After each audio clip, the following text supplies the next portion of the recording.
All right, we got this story. Is it actually possible for Trump to buy Greenland? I've been following this for a little while now. We're going to get into it, see what CNBC has to say about this. Is it possible? Let's go. President Trump has re-expressed his desire to take Greenland, this time refusing to rule out the possibility of using military or economic coercion to achieve his goals. It's an idea he's been pushing since 2019, when he first suggested purchasing the island from Denmark. Well, we need Greenland for national security purposes. I've been told that for a long time. It's in the North Atlantic and is considered to be part of the North American Arctic rather than the European Arctic. So if you're Trump, you might reasonably look at a map and say, why isn't this a territory under either direct American control, in other words, a 51st state, or in some kind of closer relationship? However, the United States isn't the only country with an eye on the region. In 2018, a Chinese state-owned company bid roughly $550 million to expand 2 airports in Greenland. I don't like it. I don't like it at all. But efforts from the Pentagon forced it to back out. Meanwhile, Russia has been reopening old Soviet military Look at that view. Hold on. across the Arctic since 20. Look at that view. Where the United States is, where Russia is. If we acquire Greenland, you're at the top of the earth, right? You're at the top of the earth. We're closer to everybody. 15th, including Nagurskoye, located just 600 miles off the northern coast of Greenland. So how did this island with a population of just 56,000 and an ice sheet covering about 80% of the territory gain such geopolitical significance? And why is President Trump so eager to acquire it?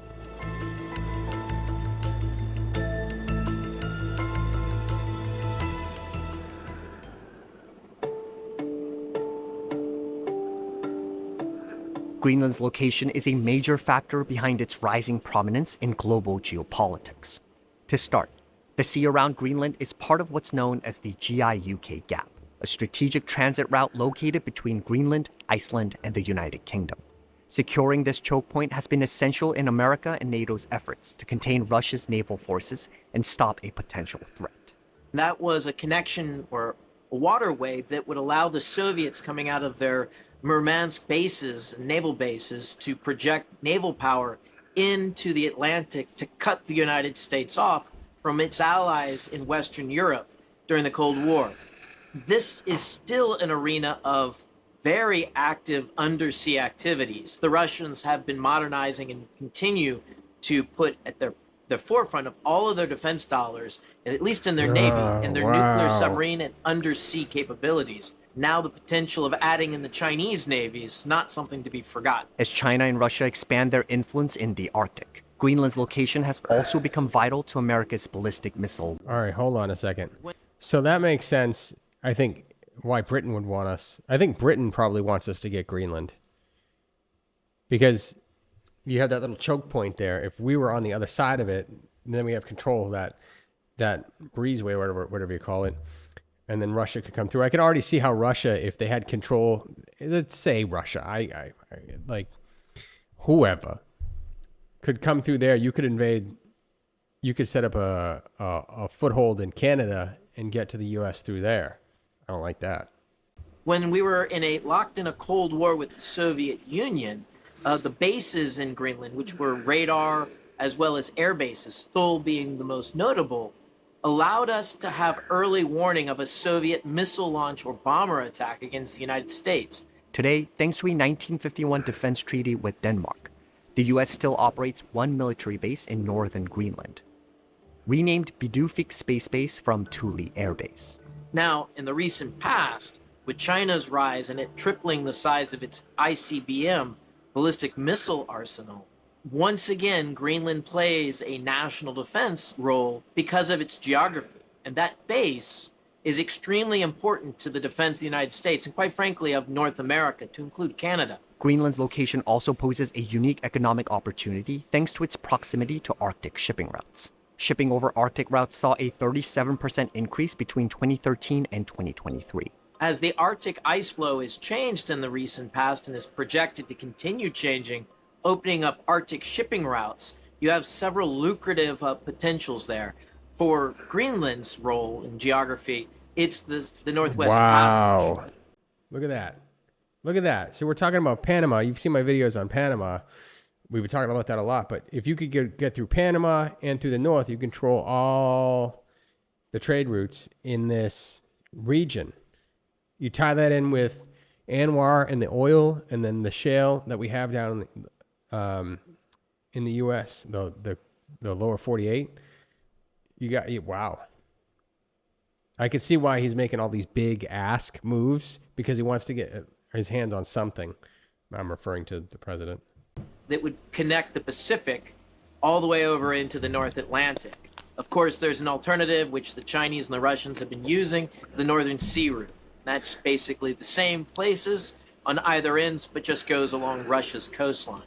In 2018, China also announced its intention to construct a polar Silk Road, linking China and Europe through the Arctic Ocean. All in all, Greenland is almost, if you like, a kind of ground zero for how the Arctic has become more and more geopolitically and strategically significant.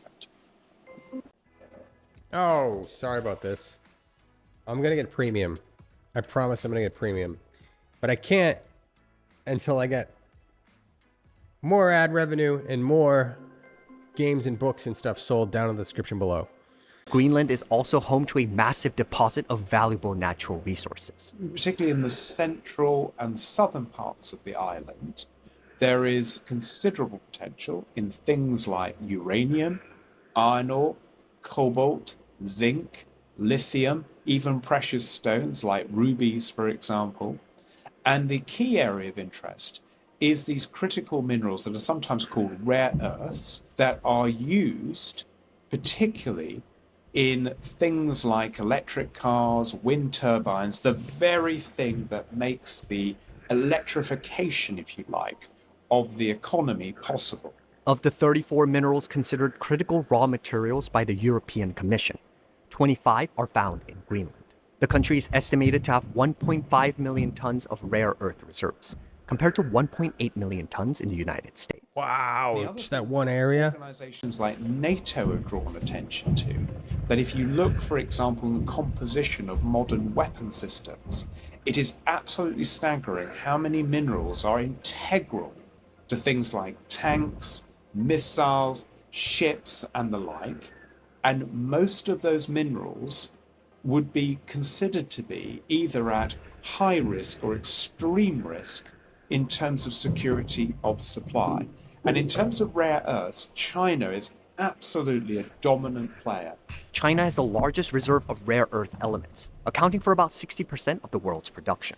In recent years, China has banned certain rare earth exports and technology to foreign countries. Chinese have invested significant amount of money to control the uranium assets that are there in Greenland. But having that control, even if they can't pull the minerals out, their ability to control the activities at these mines allows them to have a control over a market space. Mining companies around the world have operations in Greenland, including the New York-based Critical Metals Corp, a publicly traded company, and Cobalt Metals, a privately owned exploration firm backed by big names like Jeff Bezos and Bill Gates. In essence, when Donald Trump talks about Greenland, one of the things he is interested in is how can the United States and other friendly nations ensure that Greenland's mineral potential, if exploited further, is exploited for our benefit, or he is also preoccupied with stopping China develop a foothold in Greenland and then dominating Greenlandic resources and then creating a further stranglehold on rare earth supplies globally. Possibility of acquisition. How much? I think it's important for us to say that Greenland is not for sale, never has been for sale, never will be for sale. I think a very unlikely possibility is Greenland becoming a 51st state of the United States, or It's too small. joining Alaska and becoming an even larger 50th state. I think that's not likely to come to pass. In January 2025, Greenland's prime minister said he wanted to strengthen defense and mining ties with the US, but made it clear it would be on Greenland's terms. There appears to be a growing demand in Greenland of becoming an independent nation state and no longer part of the Danish kingdom.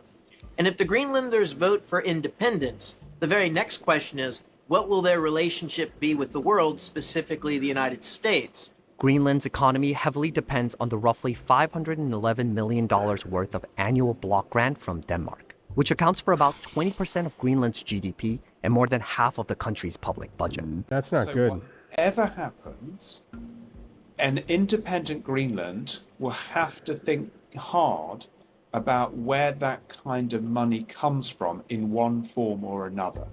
So the options might include, one is an independent Greenland seeks a free association with the United States. The Compact of Free Association, which the United States has had since 1986, these compacts allow a local autonomy, but with defense and national security obligations, but also assurances by both to the United States at the same time. The European Union could also intervene. The European Union might say to Greenland, can we possibly get you to rejoin the European Union, possibly remaining as a member of the Kingdom of Denmark, but then we will throw additional resource towards you in order to ensure a kind of maximum autonomy, but still remain within the Kingdom of Denmark. Ultimately, experts question whether acquiring Greenland is truly in the best interest of the United States. In part, the history of the United States is a history of territorial acquisition and purchasing. And I can well imagine if Trump is seeking to seal his place within US history, then the Greenland purchase, if I can put it like that, would be considered a coup of some proportion. Is it really an imperative that the United States possess Greenland? I would say that's not as clear nor necessary from my calculation. For one, the driving concern here is a national security one. As long as the base in Thule is allowed to operate and not be encroached by hostile presence, the Chinese economic presence is one that does cause concern from an intelligence and even a military operational perspective. As long as those minimum standards are not crossed, I think the United States' number one concern is addressed. All right, that's pretty interesting. Can we make it? I know some of you guys have given me some long comments on how you feel about this, and I appreciate that. I would love your more feedback after this video. It seems as though they're the hot girl right now. I think there's only like 50,000 people up there, so I could be wrong about that, but that's not a lot. That's a very small military, especially when you're that close to like China, Russia, like Europe. It's just you're right in the middle of all of it. It's cold. I don't know. Is it American? Yeah, I think it'd be pretty cool. I could see the value in it. I'm not just talking about drilling and building a golden palace on top of it. I'm talking about like security, right? That's what I'm thinking. There's obviously economic opportunity, especially for the people of Greenland. Well, we'll see. I mean, it's disruptive. We picked a disruptor for a reason. Okay, things are heating up. I think it's all going to work out in the end. The future looks bright to me. All right. Thanks for watching, guys. Leave your comments down below. Any purchases that you make help us grow the channel to get our premium so ads stop popping up. Thanks, guys.